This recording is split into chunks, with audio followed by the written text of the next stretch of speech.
Hi all, mid cap ഡോക്ടറിൻ്റെ post market pre മാർക്കറ്റിലേക്ക് എല്ലാവർക്കും സ്വാഗതം. അപ്പോൾ ഇന്ന് സംഭവബഹുലമായി സംഭവം അടിവാരത്തു നിന്ന് നമുക്ക് വാരിക്കോരേണ്ടി വന്നു. എങ്കിലും അവസരങ്ങൾ ധാരാളം ഉണ്ടായിരുന്നു. നമ്മുടെ ലെവലുകളൊക്കെ വളരെ കൃത്യമായിട്ട് അതിന് ഞാൻ നിഫ്റ്റിയുടെ ലെവലിലോട്ട് വരുന്നതിന് മുന്നേ മിഡ് ക്യാപ്പിനെ പറ്റി രണ്ട് വാക്കൊന്ന് പറയണം. മിഡ് ക്യാപ്പിനെ പറ്റി രണ്ട് വാക്ക് ഞാൻ വീക്കിലി അനാലിസിൽ ഞാനൊരു കാര്യം പറഞ്ഞിരുന്നു. എപ്പോഴെങ്കിലും മിഡ് ക്യാപ്പ് ഈ ട്രെൻഡ് ലൈൻ ബ്രേക്ക് ചെയ്യുകയോ ഈ ഒരു ബോക്സ് നമ്മൾ വരച്ചിട്ടുണ്ടായിരുന്നു. നിങ്ങൾ കാണാത്തവരാണെന്നുണ്ടെങ്കിൽ പിന്നെ നമ്മുടെ വീക്കിലി അനാലിസിസ് കണ്ടു കഴിഞ്ഞാൽ മനസ്സിലാകും. ഒരു ബോക്സ് വരച്ചിട്ടുണ്ട്. ഈ ബോക്സിനകത്ത് വന്ന് ഇവിടുന്ന് റിവേഴ്സൽ ഉണ്ടാകുമെന്ന് ഞാൻ ക്ലിയർ ആയിട്ട് പറഞ്ഞിട്ടുണ്ട്. ഇത് ബ്രേക്ക് ചെയ്താൽ ഈ ട്രെൻഡ് ലൈൻ ബ്രേക്ക് കഴിഞ്ഞാൽ അടുത്ത സപ്പോർട്ട് ഈ ബോക്സ് ആയിരിക്കും. ഈ ബോക്സിൽ നിന്ന് കൃത്യമായിട്ട് ഇത് റിവേഴ്സ് ചെയ്യുമെന്ന് ഞാൻ വളരെ കൃത്യമായിട്ട് പറഞ്ഞു വെച്ചിട്ടുണ്ടായിരുന്നു. അതുപോലെ തന്നെ മിഡ് ക്യാപ്പ് താഴെ വന്ന് ഇവിടുന്ന് റിവേഴ്സൽ. ഓക്കെ, അപ്പോൾ ഞാൻ ഈ സമയത്ത് ഗ്രൂപ്പിൽ ഞാൻ പറഞ്ഞിരുന്നു, ഇവിടുന്ന് നിങ്ങൾക്ക് വേണമെങ്കിൽ എന്ത് ചെയ്യാം, ഇവിടുന്ന് ഫ്യൂച്ചറോ അല്ലെങ്കിൽ നിങ്ങൾക്ക് ഓപ്ഷനോ എന്തെങ്കിലും ഇവിടുന്ന് വാങ്ങിക്കാം എന്ന് പറഞ്ഞിരുന്നു. ആ പറഞ്ഞതിന് ശേഷം ഏകദേശം 100 പോയിൻ്റ് മുകളിലോട്ട് പോയി. ഓക്കെ, അത്രയും പറഞ്ഞുകൊണ്ട് അവസാനിപ്പിക്കുന്നത്. അപ്പോൾ ഇതൊരു ഓപ്പർച്യൂണിറ്റി ആയിരുന്നു.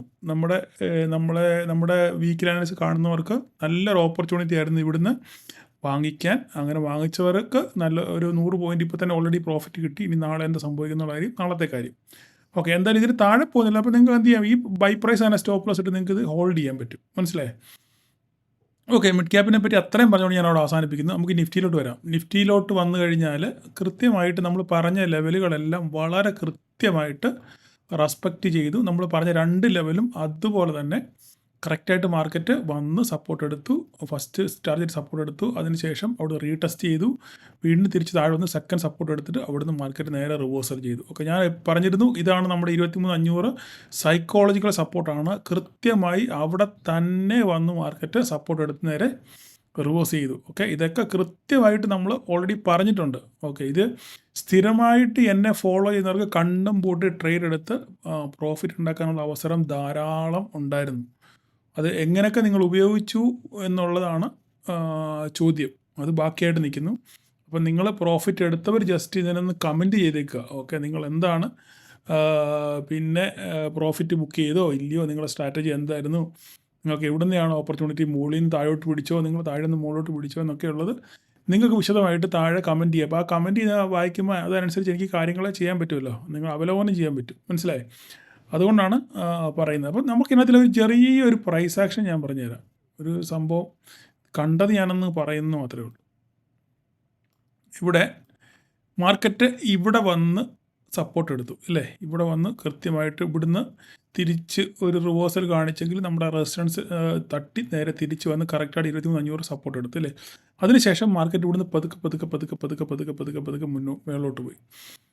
മോളോട്ട് പോയി. അതിനുശേഷം നേരെ വന്നു നമ്മുടെ ഈ 23,607. ഞാൻ പറഞ്ഞിരുന്നു 23,637 ഇത് ക്രോസ് ചെയ്യുവാണെന്നുണ്ടെങ്കിൽ ഒരു ഷോർട്ട് കവറിങ് റാലി നമുക്ക് കാണാം എന്ന് ഞാൻ പറഞ്ഞിരുന്നു. അത്രയ്ക്ക് വലിയ ഷോർട്ട് കവറിങ് നടന്നില്ലെങ്കിലും 637 നിന്ന് വീണ്ടും ഒരു 90 പോയിൻ്റ് കൂടി ഇവിടുന്ന് പിന്നെ മുകളിലോട്ട് പോയി.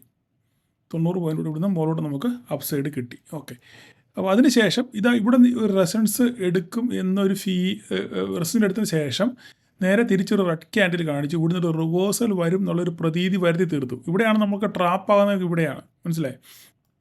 ഇത് നോക്കിക്കുക, ഈ രണ്ട് ക്യാൻഡിൽ ഇവിടെ വരെ വന്നു, ഇവിടുന്ന് മാർക്കറ്റ് തിരിച്ച് റിവേഴ്സ് ചെയ്യാൻ പോവുക, ഇവിടുന്ന് പൊട്ടി താഴോട്ട് വീണ്ടും വരാൻ പോവുക എന്നുള്ള പ്രതീതി വരുത്തി തീർത്ത് ഫസ്റ്റ് റെഡ് ക്യാൻഡിൽ വീണു. അതിനുശേഷം സെക്കൻഡ് റെഡ് ക്യാൻഡിലും വീണു. അപ്പം ആൾക്കാരെല്ലാം വേണമെങ്കിൽ ഇവിടെ പി എടുത്ത് കാണും. മനസ്സിലായി? ഓക്കെ, മാർക്കറ്റ് ഇവിടുന്ന് പൊട്ടാൻ പോകും, 2 റെഡ് ക്യാൻഡിൽ വീണു, പൊട്ടാൻ പോവാണ് എന്നുള്ള ധാരണ വരുത്തി തീർത്തു. ഇവിടുന്ന് ആൾക്കാരെല്ലാം പി എടുത്ത് കാണും. വീണ്ടും അടുത്ത ഒറ്റ ക്യാൻഡിൽ ഗ്രീൻ വീണു. ഇത് മുഴുവൻ എന്ത് ചെയ്തു? കത്തിപ്പോയി, അടിച്ചുപോയി. മനസ്സിലായി? മൊത്തം SL അടിച്ചുപോയി. അപ്പോൾ ഇങ്ങനെയാണ് മാർക്കറ്റിൽ. അപ്പോൾ കുറച്ച് നമ്മൾ ഈ പ്രൈസ് ആക്ഷൻ ശരിക്കും മനസ്സിലാക്കിയാൽ, ചാർട്ടുമായിട്ട് ശരിക്കും നമ്മൾ പരിചയിച്ചെങ്കിൽ മാത്രമേ ഇങ്ങനെയുള്ള സാഹചര്യങ്ങളിൽ നമുക്ക് രക്ഷപ്പെടാൻ പറ്റത്തുള്ളൂ. മനസ്സിലായി? ഇത് കാണുമ്പോൾ നമുക്ക് മനസ്സിലായി. ഇപ്പോൾ നോക്കി, ഈ റെഡ് ക്യാൻഡിൽ ഇവിടുന്ന് റിവേഴ്സലാണ് വന്നത് ഇല്ലേ. ഇത്രയും വന്നെങ്കിലും നേരെ റിജക്ഷനാണ് ഇവിടെ വന്നത് ഇല്ലേ. അതിനുശേഷം അടുത്ത വീണ്ടും ഒരു ക്യാൻഡിൽ വീണു. ആ ക്യാൻഡിൽ വീണെങ്കിലും ഈ ക്യാൻഡിലിനേക്കാളും വോളിയം കുറവാണ് അടുത്ത ക്യാൻഡിലിന്. നിങ്ങൾ ശ്രദ്ധിച്ചായിരുന്നോ? ഓക്കെ, ഈ ക്യാൻഡിലിനേക്കാളും വളരെ വോളിയം കുറവാണ് അടുത്ത ക്യാൻഡിലിന്. അപ്പം നമുക്ക് മനസ്സിലാവും എന്താണ് ഇവിടുന്ന് റിജക്ഷനാണ്. അപ്പോൾ അങ്ങനെയാണെന്നുണ്ടെങ്കിൽ നമുക്ക് എന്ത് ചെയ്യണം, ഇത് ബ്രേക്ക് ചെയ്യണം. ഈ ലോ ബ്രേക്ക് ചെയ്തെങ്കിൽ മാത്രമേ ഈ പ്രീവിയസ് ക്യാൻഡലിൽ ഈ ലോ ബ്രേക്ക് ചെയ്തെങ്കിൽ മാത്രമേ പിന്നെ നമുക്കൊരു ഡൗൺ സൈഡ് വരത്തുള്ളൂ എന്നുള്ള കാര്യങ്ങൾ നമ്മൾ മനസ്സിലാക്കണമെന്നുണ്ടെങ്കിൽ നമുക്ക് ഈ ശരിക്കും ചാർട്ടുമായിട്ട് പരിചയം വേണം. അങ്ങനെ നിങ്ങൾക്ക് അത് ഒരു ദിവസമോ 2 ദിവസമോ ഉണ്ടാകത്തില്ല. കുറേ നാൾ നിങ്ങൾ ചാർട്ടുമായിട്ട് പരിചയിച്ച് ക്യാൻഡലിൻ്റെ ഫോർമേഷനൊക്കെ മനസ്സിലായി കഴിയുമ്പോൾ നിങ്ങൾക്ക് തന്നെ ഓട്ടോമാറ്റിക്കായിട്ട് മനസ്സിലാവും. ഞാനാണെങ്കിൽ എൻ്റെ ട്രേഡ് ഇവിടുന്ന് മേളിയും താഴോട്ട് ഞാൻ എടുത്തില്ല. ഇവിടുന്നായിരുന്നു എനിക്ക് ട്രേഡ്. ഇവിടുന്ന് ഞാൻ മുകളിലോട്ടാണ് ഞാൻ ട്രേഡ് എടുത്ത് പ്രോഫിറ്റ് ബുക്ക് ചെയ്ത്. ഇപ്പോഴും ഞാൻ എൻ്റെ കയ്യിൽ ഞാൻ ഹോൾഡ് ചെയ്യുന്നുണ്ട്. കാരണം അത് എൻ്റെ വിശ്വാസമാണ് മാർക്കറ്റ് മേലോട്ട് പോകും എന്നുള്ളത് എൻ്റെ വിശ്വാസമാണ്. ഞാൻ ഇവിടുന്ന് ഫ്യൂച്ചറാണ് വാങ്ങിച്ചത്. ഫ്യൂച്ചർ വാങ്ങിച്ച് ഞാൻ ഹോൾഡ് ചെയ്യുന്നുണ്ട്. ഓക്കെ, നമുക്ക് നാളെ നോക്കാം എന്താ സംഭവിക്കുന്നത്. ഓക്കെ, അത് അഥവാ തിരിച്ച് ലോസിൽ പോവുകയാണെന്നുണ്ടെങ്കിലും തിരിച്ച് താഴോട്ടാണെന്നുണ്ടെങ്കിൽ അത് മാനേജ് ചെയ്യാനുള്ള ഒരു സ്ട്രാറ്റജി എൻ്റെ കയ്യിലുണ്ട്. അതുകൊണ്ട് മാത്രമാണ് ഞാനത് മേടിച്ച് ഹോൾഡ് ചെയ്യുന്നത്. അങ്ങനെ ആവശ്യം ഫയർ ഫൈറ്റിംഗ് ചെയ്യാൻ, അതായത് നമ്മുടെ കയ്യിൽ ബാക്കപ്പ് ഫണ്ട് ഇല്ലാതെ ഒരു കാരണവശാലും നമ്മൾ പൊസിഷൻ എടുത്ത് ഹോൾഡ് ചെയ്യല്. നമുക്കെതിരെ പോയി കഴിഞ്ഞാൽ അതിനനുസരിച്ച് നമുക്ക് പൊസിഷൻ അഡ്ജസ്റ്റ് ചെയ്ത് നമുക്ക് അതിനകത്ത് നിന്ന് ഇറങ്ങി വരാൻ നമുക്ക് പറ്റണം. അതിനുള്ള ഫണ്ട് നമ്മുടെ കാണണം. അല്ലാത്തവർ ആവശ്യമില്ലാതെ നമ്മൾ ഓവർനൈറ്റ് ഹോൾഡ് ചെയ്യാൻ പാടില്ല. അപ്പം അതിനുശേഷം വീണ്ടും അതിനെ വെല്ലുന്നൊരു ക്യാൻഡിൽ വീണു. അവിടുന്ന് നേരെ മാർക്കറ്റ് മുകളിലോട്ട് കയറിപ്പോയി. അടുത്ത 2-3 ക്യാൻഡിലും മേലോട്ട് പോയി. ഇവിടുന്ന് വീണത് ഇവിടെ 90 പോയിൻ്റ് ഒറ്റയടിക്ക് വിടുമ്പോൾ 4-5 ക്യാൻഡിലിൽ 90 പോയിൻ്റാണ് ഇവിടം വരെ വന്നത്. മനസ്സിലായി? അപ്പോൾ നിങ്ങൾക്ക് അവിടുന്ന് ഒരു പ്രോഫിറ്റ് ബുക്ക് ചെയ്യാൻ, ഇത് അറിഞ്ഞിരിക്കുന്നവർക്ക് ബുക്ക് ചെയ്യാൻ പറ്റും.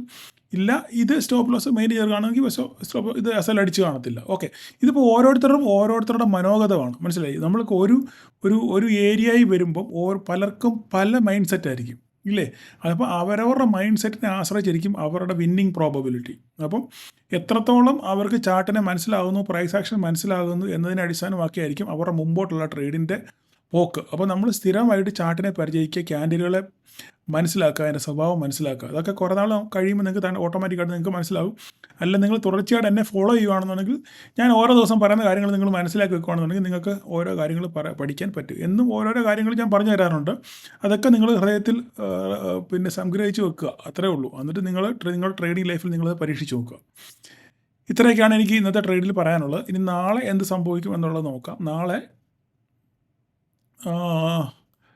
ഞാൻ പറഞ്ഞു, ഇത് നമുക്കൊരു കട്ട സപ്പോർട്ടാണ്. ഇത് അതിനൊരു മാറ്റങ്ങളൊന്നുമില്ല. റെഡാക്കിയേക്കാം. ഇതെല്ലാം അങ്ങനെ തന്നെ.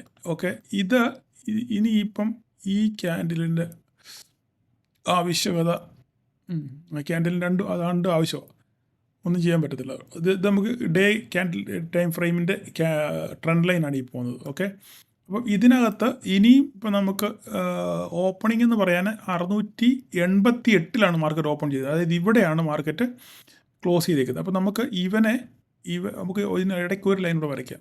ഇത് ഓക്കെ,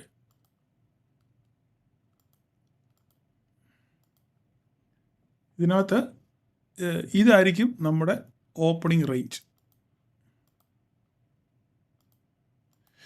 മാർക്കറ്റ് ഇവിടെ ഓപ്പൺ ചെയ്തേക്കുന്നത്, ഇവിടെയാണ് ക്ലോസ് ചെയ്തേക്കുന്നത്. അപ്പോൾ ഇതിനകത്ത് ഓപ്പൺ ചെയ്യുകയാണെങ്കിൽ എങ്ങോട്ട് ബ്രേക്ക് ചെയ്യുന്നത് നോക്കിയിട്ട് വേണം നമുക്ക് കാര്യങ്ങൾ തീരുമാനിക്കാൻ. ഓക്കെ, അപ്പോൾ ഇതിനെ ഗ്രീൻ ആക്കാം, ഇതിന് റെഡ് ആക്കാം.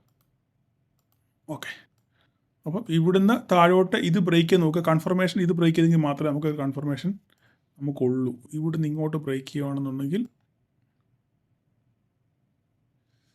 ഇങ്ങോട്ട്, അടുത്തത് ഇങ്ങോട്ട്, ഈ ട്രെൻഡ് ലൈൻ വരും. ഓക്കെ, ഇതിന് ശേഷം ഇത് ഇടത്താവളമായിട്ട് കടന്നോട്ട്. ഇവിടുന്ന് എങ്ങോട്ട് ബ്രേക്ക് ചെയ്ത് നോക്കിയിട്ട് നമുക്ക് അടുത്ത ഇത് നേരെ ഇവിടെ തന്നെ ഇരുന്നോട്ട്. ഓക്കെ, ഇത്രയാണ് താഴോട്ട്. മോളോട്ട് ഞാനൊരു മോളോട്ട് തന്നെയാണ് ഒരു അപ്സൈഡ് പറഞ്ഞത്. ഇത് നമ്മൾ സത്യം പറഞ്ഞാൽ നമ്മുടെ റീറ്റെയിലേഴ്സിനെ കളിപ്പിക്കുകയാണ്. ഇതെന്താ സംഭവിച്ചത് നിങ്ങൾക്ക് കൃത്യമായിട്ട് അറിയാമോ? ഇന്ന് കൃത്യമായിട്ട് എന്താ സംഭവിച്ചത് ഞാൻ പറയാം. നമ്മുടെ FIAs 80% ഷോർട്ട് ചെയ്ത് വെച്ചേക്കാണ് മാർക്കറ്റ്. 80% മാർക്കറ്റിനെ ഷോർട്ട് ചെയ്ത് വെച്ചേക്കാണ് FIAs. അപ്പോൾ അവർക്ക് പ്രോഫിറ്റ് ബുക്ക് ചെയ്യണ്ടേ?